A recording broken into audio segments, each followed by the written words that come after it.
I trusted my mother, and she destroyed my marriage. I never thought I'd be the kind of man who would have to choose between his wife and his mother. To me, those were two of the most important women in my life, two people who I believed would always get along, who would stand by my side no matter what. But I was wrong. And looking back now, maybe I should have seen the warning signs earlier. I met Emily, my wife, during college. She was the kind of person who lit up a room without even trying. I knew from the moment we talked that she was someone special. My mother, on the other hand, had always been the strongest influence in my life. My father left when I was young, so it was always just the two of us, me and her against the world. I loved her deeply, but maybe that bond blinded me to just how much control she still had over me, even as a grown man. When Emily and I got serious, I was nervous to introduce her to my mom, not because Emily wasn't wonderful, she was, but because I knew how critical my mother could be. She'd always had an opinion about every aspect of my life, who my friends were, the jobs I took, even what clothes I wore. Still, I wanted her approval more than anything. The first dinner we all shared together seemed fine on the surface. My mom smiled, asked Emily questions, and even complimented her cooking when Emily brought dessert. But afterward, she pulled me aside and said in that sharp tone I knew too well, "She's nice, but she's not right for you. You need someone who understands where you come from, who won't try to change you." I brushed it off. I told myself she just needed time, that eventually she would see how much Emily loved me. And for a while, it seemed like they were at least being polite to each other. Emily and I got married 2 years later. On our wedding day, I remember looking out into the crowd and seeing my mother's stiff smile. She was clapping, but her eyes looked cold. Emily noticed too, though she never said anything. That was the kind of person she was, always trying to keep the peace, even if it meant swallowing her own discomfort. The first real cracks started to show after we moved into our new home. My mom lived just 15 minutes away, and she took it as an open invitation to come by whenever she pleased. At first, Emily tried to welcome her, offering coffee, making small talk, but soon it became clear that my mother wasn't visiting to bond. She was there to criticize. "This house is too big for you two. You're wasting money. Why did you paint the kitchen this color? It doesn't suit you. Emily, why don't you cook more?" In my day, wives took care of their husbands properly. I could see the hurt in Emily's eyes, but I told myself she was overreacting. I defended my mother, saying things like, "That's just how she is. Don't take it personally." I didn't realize at the time that every time I said that, I was choosing my mother over my wife. And that choice, it would eventually cost me everything. It started slowly, almost too subtly for me to notice. My mother wasn't just criticizing Emily anymore. She was planting seeds of doubt in my mind.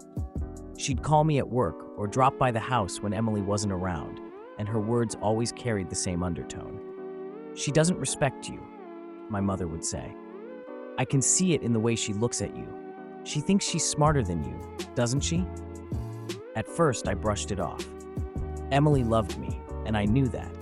But the more my mother repeated those things, the more I began to question.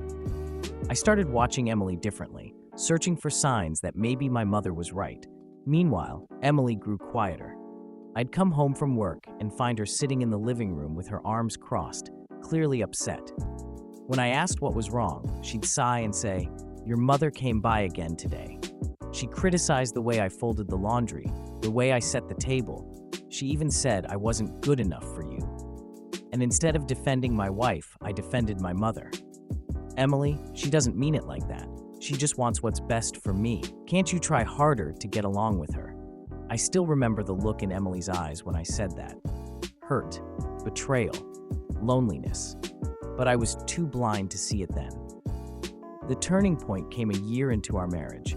Emily and I had been talking about starting a family, something I'd always dreamed about.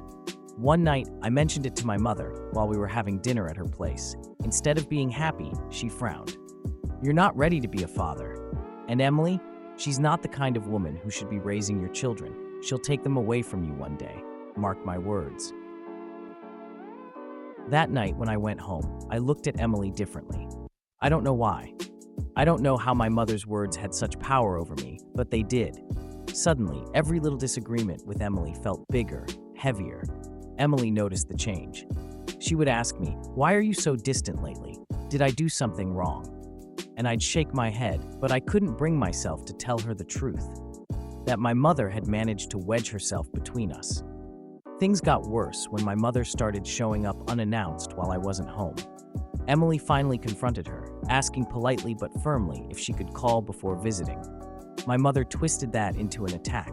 Later that night, she called me in tears, saying, "She doesn't want me in your life anymore. She's trying to separate us. Don't you see what she's doing?" And like a fool, I believed her. I came home angry, accusing Emily of disrespecting my mother. We fought that night, really fought, for the first time since getting married. Emily cried, begging me to listen, to see how manipulative my mother was being. But I didn't. I turned away from her, telling myself my mother only had my best interests at heart. That fight didn't end when the shouting stopped. It lingered in the silence between us, in the way Emily stopped reaching for my hand, in the way I avoided looking at her when she tried to talk.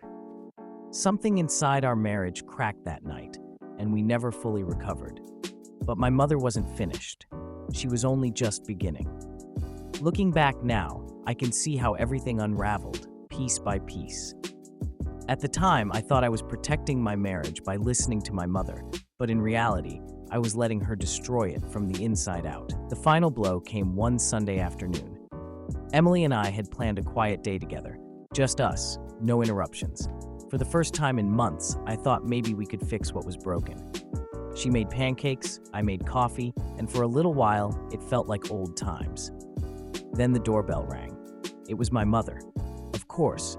She waltzed into the house like she owned it, smiling sweetly at me while glaring at Emily. She made some offhand comment about how the house smelled funny and how Emily must not know how to keep things clean. I snapped, but not at my mother, at Emily. "Why can't you just get along with her? She's my mother. She's family," I shouted. Emily's face went pale. She put down her fork, stood up slowly, and looked at me with tears in her eyes. "I've tried, James. God knows I've tried, but you don't see what she's doing to us. You don't see how every time she opens her mouth, she's pushing me further and further away from you. And the worst part, you let her." Her voice cracked on that last sentence. She grabbed her coat and walked out the door. I thought she would come back. I told myself it was just another fight, that we'd work it out. But that night she didn't come home. And the next day she called me and said the words that shattered me completely. "I can't do this anymore. I love you, but I can't fight for a marriage you won't protect. I need to save myself before I lose who I am." I begged her. I pleaded. I told her we could try counseling, that I would change, that I would set boundaries with my mother. But Emily had already reached her breaking point. She packed her things and left within a week. And just like that, my marriage was over. My mother acted as if she had won some kind of battle. She told me I was better off, that Emily wasn't the right one for me. For a while, I believed her.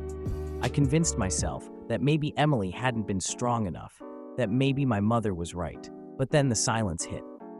The house felt too big, too empty. I'd come home to cold meals and quiet rooms, and for the first time I realized I didn't feel like a man who had won anything. I felt like a man who had lost everything.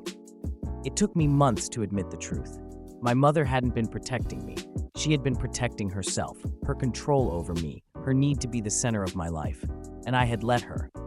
I had chosen her over my wife, the woman I promised to love and protect. By the time I opened my eyes, it was too late. Emily had moved on. She found happiness, peace, things I couldn't give her because I was too weak to stand up to my mother.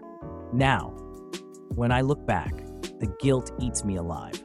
I trusted my mother, and she destroyed my marriage. But the truth is, I let her. And that's a mistake I'll carry with me for the rest of my life. If this story kept you hooked until the very end, don't forget to subscribe to Storybar, give this video a like, share it with your friends, and leave a comment below. Your support helps us bring you even more stories full of drama, betrayal, love, and life-changing decisions. Don't miss the next one.